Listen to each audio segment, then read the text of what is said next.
Hey everybody, One of Weezem here, 3:09 a.m. Wednesday, September 24th, 2014. We've got our final Skylanders Swap Force upgrade. There's a couple of characters I don't think I've done, some of the special characters. I was kind of making sure I preferred a path for them. I may get those recorded.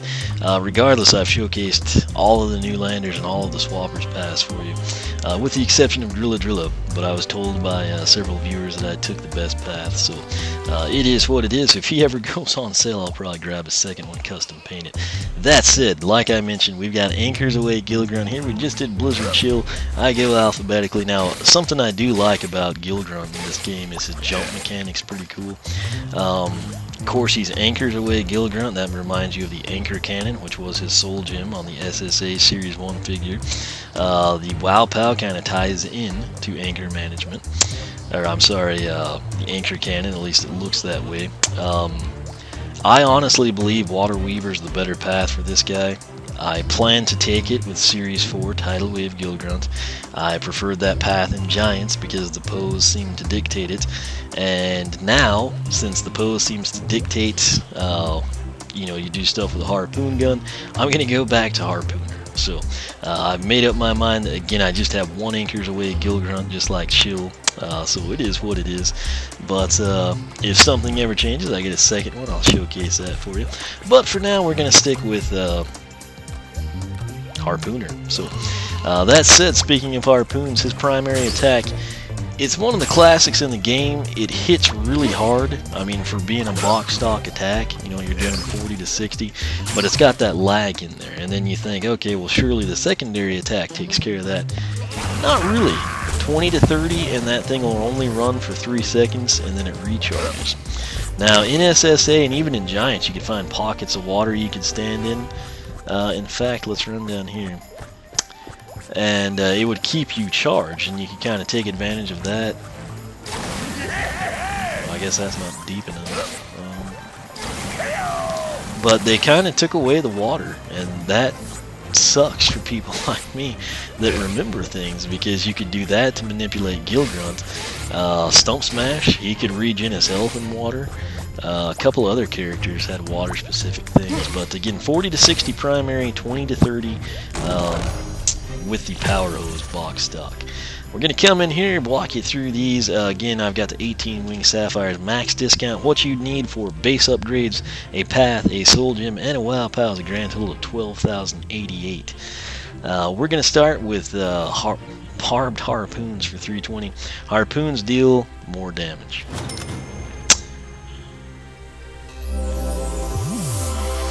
Alright, now note that they changed appearance too. Next up is High Pressure Power Hose for 448. Power Hose does extra damage and knocks enemies back further. That's something I don't think I mentioned, but it's really kind of minuscule. I think it gets noticeable with this one. So we'll go ahead and pick it up.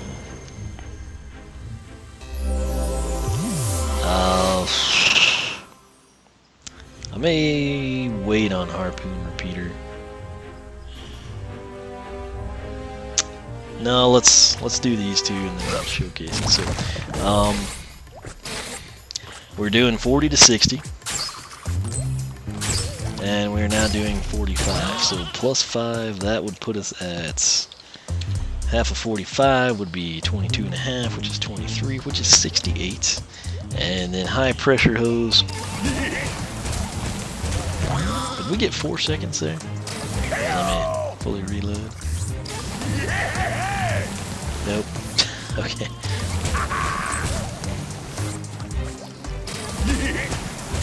So 26, is that what they want me to believe? That would be 26 to 39. And then of course you can tell it looks more powerful, and basically that's going to knock the enemies back further. You kind of see it with the sheep, although they kind of just run away. So you get the idea though. If you're dealing with some Greebles or something, you can push them back, buy you some time to charge up that Anchor Cannon or something, Next up we have Harpoon Repeater. This seems lame, but it's actually really practical because it's painfully slow to shoot with this harpoon. 576 is the price. Harpoons reload faster. No aesthetic change with that one. Then we've got the water jetpack. Now this is interesting. It's his tertiary attack, and it's basically where the inspiration for Water Weaver comes in, which is an entire path dedicated to it. But 768's the price for the base upgrade. Hold X to fly until the water jetpack runs out. Gain increased speed and armor while flying. So let's go ahead and grab that. Nearly hit the B button because I've been playing the Xbox. And, you know, if I should look into that, but if I could somehow move the controls and make it mimic a Nintendo controller, that would be pretty cool. I don't know why I just now thought of that, but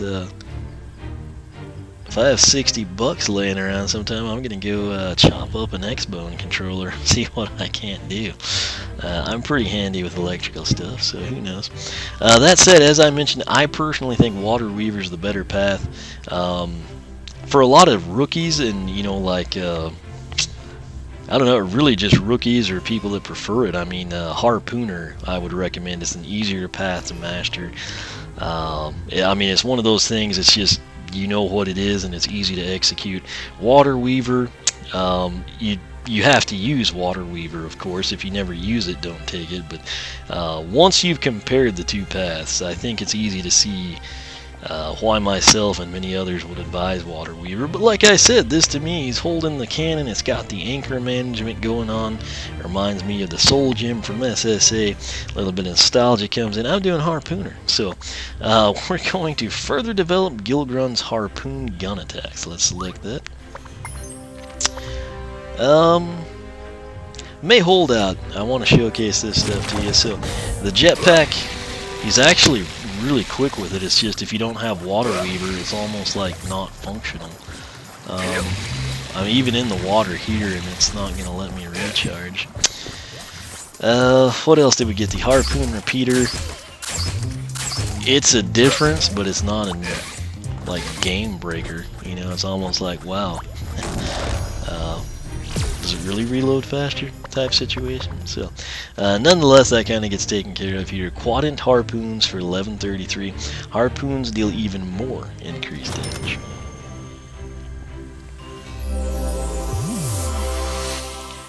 This one we can get, I think you can kind of appreciate it with the dummies. Piercing harpoons, 1408. Harpoons travel straight through enemies and hit targets behind them. This is actually very functional when you're going up against a couple of tougher enemies, if you will.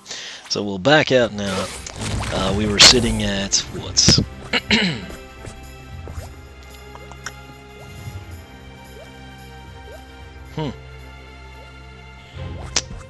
I guess the 30, let's see here.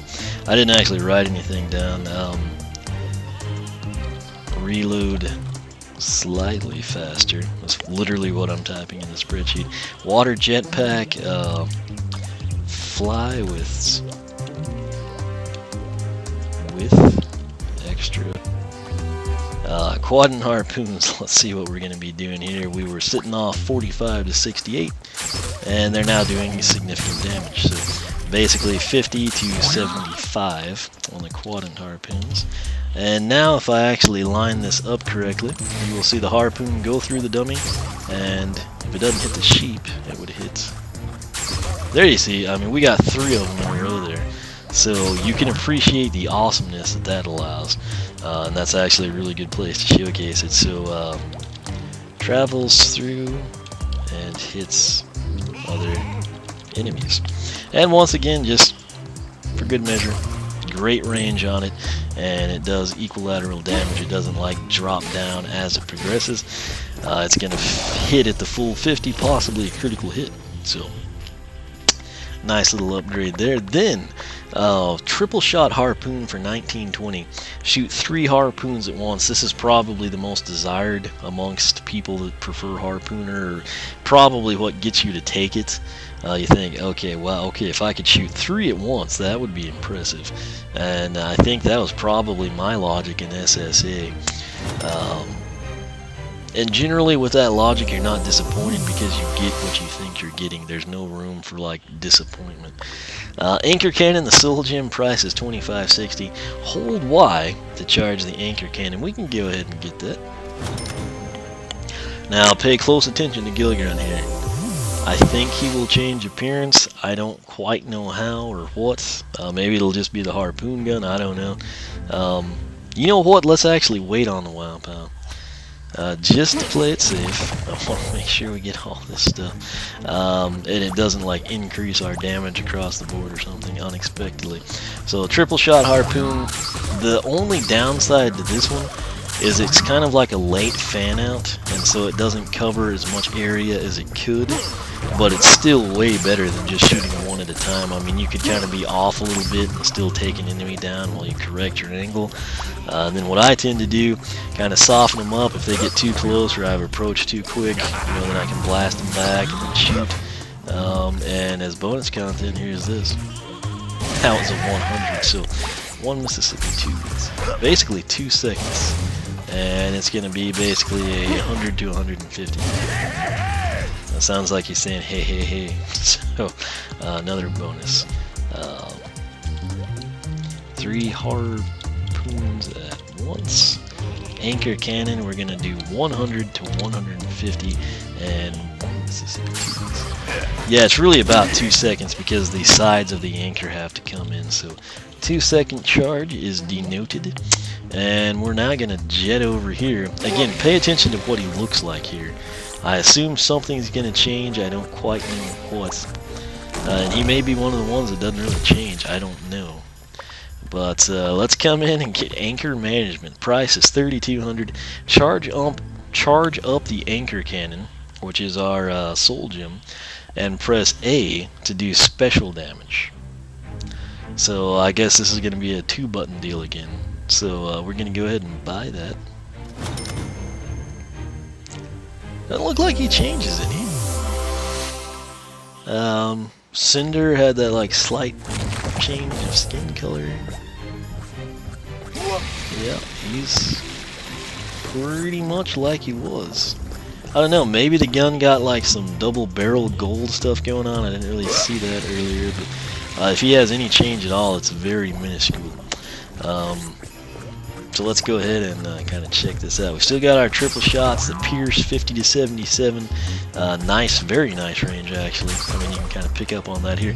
That third harpoon, the one on the far right hand side, from this far back, it hits the third dummy and continues to travel. So very nice range. That's something that you need to take account of. Now, we're going to hold Y for 2 seconds. Okay, that's changed appearances there. That's obviously a golden anchor. I want to see if it still hits 100 to 150. I'm not going to do the wow pow, I'm just going to shoot that. So it stays the same even though it's gold. 1 Mississippi, 2 Mississippi. Same charge time. It's really hard to actuate this actually. Let's see what the A button's going to do.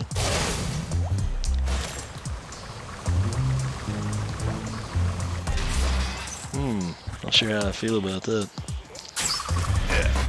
It's a very cool lob attack.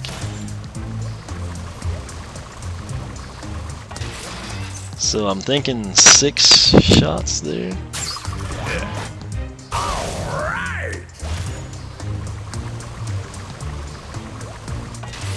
Alright, let me try this again.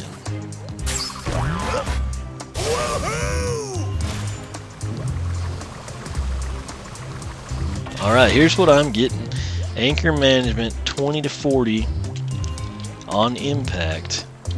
Spins 20 to 40 damage 7 times. So I'm basically seeing, the way I'm taking this in, the initial hit is 20 to 40 and then it's going to spin and you're going to get 20 to 40 damage 7 times and then it just blows up. So that's a total of 8. You could have anywhere from 160 to 320 damage. That 120, which is the most likely,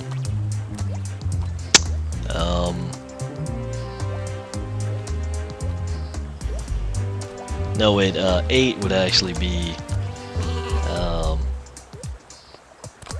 160 to 320. I think I said that, didn't I? Anyway, 160 to 320, but it's kind of a buzzkill.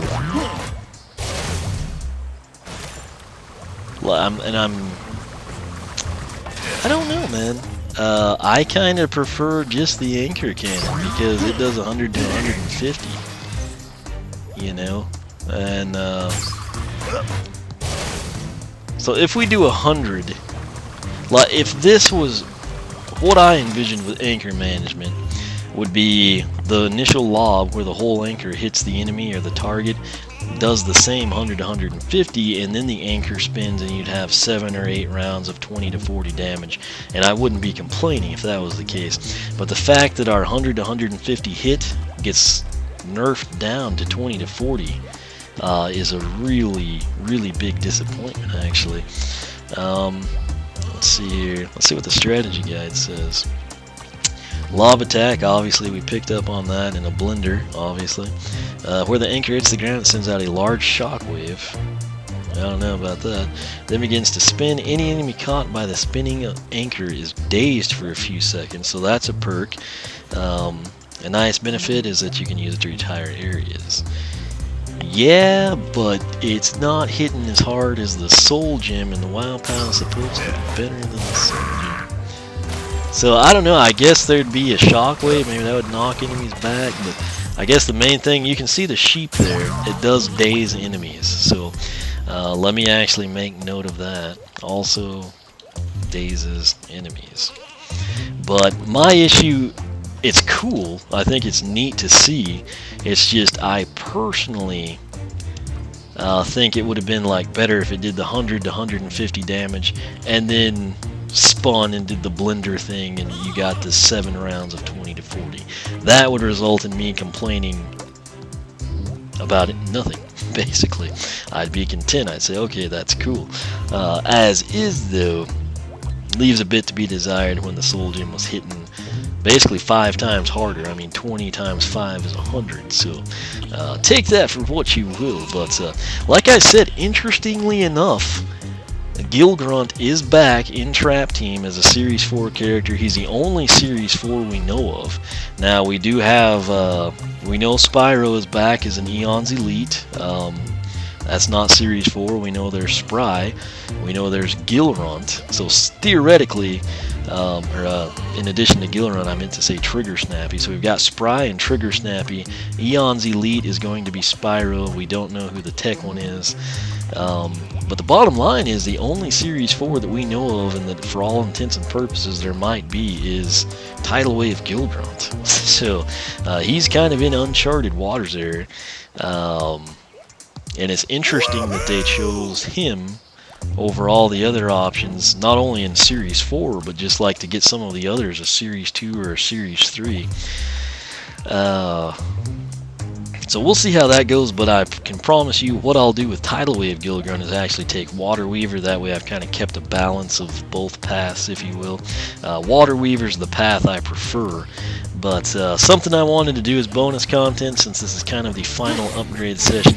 This is the only other area with significant amounts of water, and I don't think it's going to register at all, but I thought maybe, I mean, this is deep water.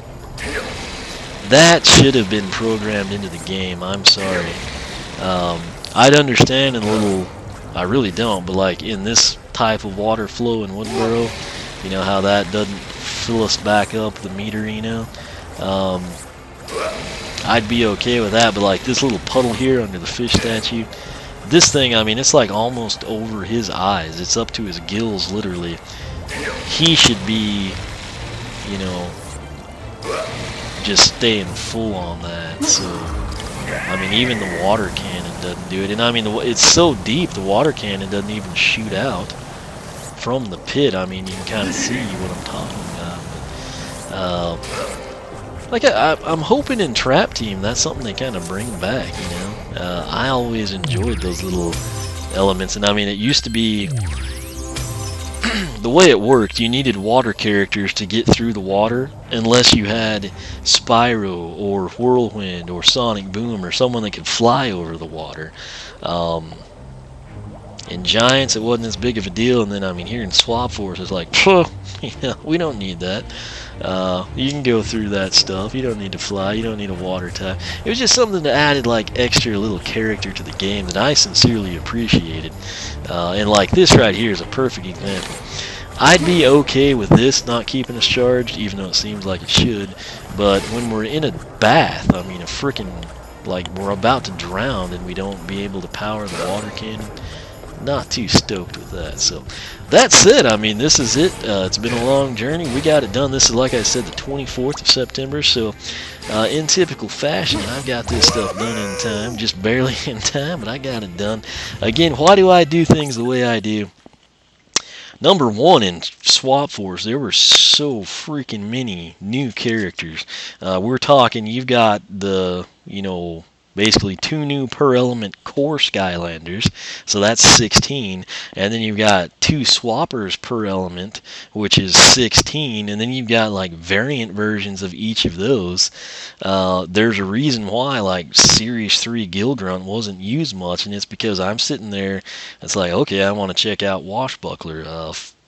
Freeze Blade's really cool. Then I've got Riptide and Punk Shock, and then it's like, oh, and I also have Blizzard, Chill, and Anchor's Away. It was like, for me, it was too many characters, for the blind playthrough. And then subsequently, I know I know Gill Grunt, I know Chill very well from previous games, so I wanted to put a premium on the new characters: Riptide, Punk Shock, Freeze Blade, Washbuckler, Dark Washbuckler, Nitro Freeze Blade. Basically highlight those characters first. And my deal with them in the game, number one, there were so many of them, 32 new ones. You have to literally, I mean, it's hard to get acclimated to that many characters, And so what I like to do is go through the game box stock. A couple of reasons for that. Number one, I kind of feel like I get a better feel for the character. I learn more about them. Number two, I appreciate their upgrades more when you finally get around to it. And then number three, the Weapon Master glitch still plays into that, in all honesty, because I was there at the beginning and I had a horrible experience and I've not forgotten it. I was upgrading the characters as I went, basically like, okay, hey, this guy got a little bit of cash, let's upgrade him. And then the Weapon Master came along and I couldn't progress at the end of the game, and it sucked big time. That's weighed in my decision a little bit, but the other thing is it makes the game more challenging. If you come in here and you've got like standard difficulty and you fully upgrade one of your Skylanders, you're going to just blow through, like 90% of things. Now granted, if you come in, you up it to hard, particularly Nightmare, you'll probably get obliterated, but I enjoy the challenge. I learn more about the characters. I appreciate them more. It allows me also to make a standalone video. I've got some ideas in Trap Team. I may do some upgrade sessions in advance this time instead of saving it for the end. Actually, I know I'm going to. It's going to be sad for me because I truly enjoyed playing with them box stock. But at the same time, the way I do it, if you kind of wait, it's like no one's going to really watch the video, even though I truly believe I do the best job, because one, I care about the characters, number two, I document their damage. That's why, to me, what was the greatest improvement in Swap Force? Most people cite something crazy, or, the bonus content or something. I'll straight up tell you it's the training grounds, and I stand behind that. I praised it at E3 everyone I could. I said, I love that, please bring it back. Don't do away with it. You don't know how important that is to some people, and this is why it allows me to do this in Giants. If I wasn't recording, I would have documented it fully. If you recall, I'd basically upgrade a character, take them through a heroic challenge, try to highlight what we got, get some rough numbers. It would have been a little too much to come in, and like document those one by one, and you couldn't really do it. It would have taken an eternity in terms of video length. This makes it very easy. It's super functional. It's fun. Like I said, some people just want to watch Anchor's Way, Gill Grunt, Harpooner, and it's PvP, or he's going through some random challenge. To me, the upgrades are standalone, and they need to be treated that way. They need to each be analyzed, critiqued, and evaluated. And then the paths need to be compared, and people need to know what to expect from each path. And, it saves you time in the long run if you know what to expect. You can make the best choice based on your playstyle, based on what you think you'll prefer. It just comes in, and it's not me just like, yeah, I bought all his crud off camera, and we're going to go play with him for 4 minutes. I actually put some serious time into this. The spreadsheets are important to me. It documents everything. I'm going to continue doing that. I seriously hope. I've been told there's a training grounds. I've never personally seen it. So I'm excited about that if there is. And like I said, as much as I hate to do it, you know, like when the new landers are out, I guess I'm gonna come in and maybe even do it, you know, before the playthrough. I don't know. I might. It's hard. In a perfect world, I'd have 2 characters. Well, but then I'd still want to show you both paths. I don't know. Maybe I'll just like up the difficulty on this one, start in it hard, and kind of then come in on Nightmare or something. But I've got some plans for Trap Team. I'll cover those with you. I don't want to ramble on too much here, but knew I had a little bit of extra time since this was a quick video, so they're blacking me out. Anyway, a big thanks to everybody that still watches. Again, I've been here since the beginning. I don't do the flashy stuff. I don't have misleading titles. I don't even really, for the life of me, I don't know what people see in the custom thumbnails. People seem to rave about. I think they're stupid. I mean, I'm not gonna lie to you. They're neat. Maybe they draw your attention to it, but I mean, you don't watch a still shot with text on it. You want to see the freaking content, you know. So, I don't know. If I have to make those, maybe I will. But to me, it's more about the content. Like I said, I've been here since day one. I give you factual information, accurate information. Don't mislead people. Don't make stuff up. I could get I know exactly what to tell people that will get me crud tons of views. I could manipulate and word things, and when things go sour, I could say, oh, it was a joke, or I was just pranking you. I'm not going to stoop to that. I don't have time to waste other people's time. I don't want to deal with the backlash. I just want to be that little guy, regardless of how many people don't appreciate the videos, that just sticks to the facts. If you're watching my videos, you know what you get. You know, some people say make them shorter. No, it's like, there's a lot of people that make short videos. That's not my style. My style is detail. You should pick up on that from the unboxings, and if you're still here to complain, you seriously need to go elsewhere. Like I said, there's tons of people doing Skylander stuff now, and I want to remain the detail guy because that's what I am. If nobody was watching my videos, I'd do them just the way I do them now. So I'm not changing to please anybody. I'm doing my thing. I play the game because I sincerely enjoy it. YouTube could go down tomorrow, and while I might not record then, since I wouldn't be able to upload them, I'd probably be streaming. But regardless, literally, I'd sit here at my computer and I would document the damage numbers, even if I didn't have anyone to share them with. Like I mentioned before, I did the same stuff when I was trying to figure out how to draft the best players in like Madden 95. I've got a track record with this stuff. It's just what I do. It's what I enjoy. But like I said, a big thanks to everybody that stuck around through all these. At the current time, I probably got like 50 videos of these upgrades and some other things in Swap Force I haven't even released. They are all uploaded, literally. Once I edit Gill and Gill Grunt tonight and upload them, which will be done by tomorrow night, they're all uploaded. I just have to start releasing them. So, again, I'm that type of person. I want to have a corresponding post with them, you know, for whatever reason. Might change that in Trap Team just to get you the content out quicker, but I've got some cool stuff planned. I think you're going to enjoy it, but rest assured, I'm still going to be doing the same thing I've done for better or worse, just because it's what I enjoy, and quite frankly, if people don't like it or want quicker videos, you've got the other options, and I welcome you to watch those. But for everyone that prefers my style, thanks for sticking around all these years. Hopefully you enjoyed the Swap Force playthrough. I still got a little bit to do. Primarily like buy all the hats and stuff, so I'll get that done probably on a live stream, and then I'll just send it over to YouTube, so stay tuned for that. Again, big thanks for watching. If you're not subscribed, make sure you do that. It'll keep you up with all the latest. You can follow me on Twitter, like me on Facebook, circle me on Google+, whichever you prefer. Once again, thanks for watching, and I will catch you back here for the final waning moments of the Skylanders Swap Force blind playthrough.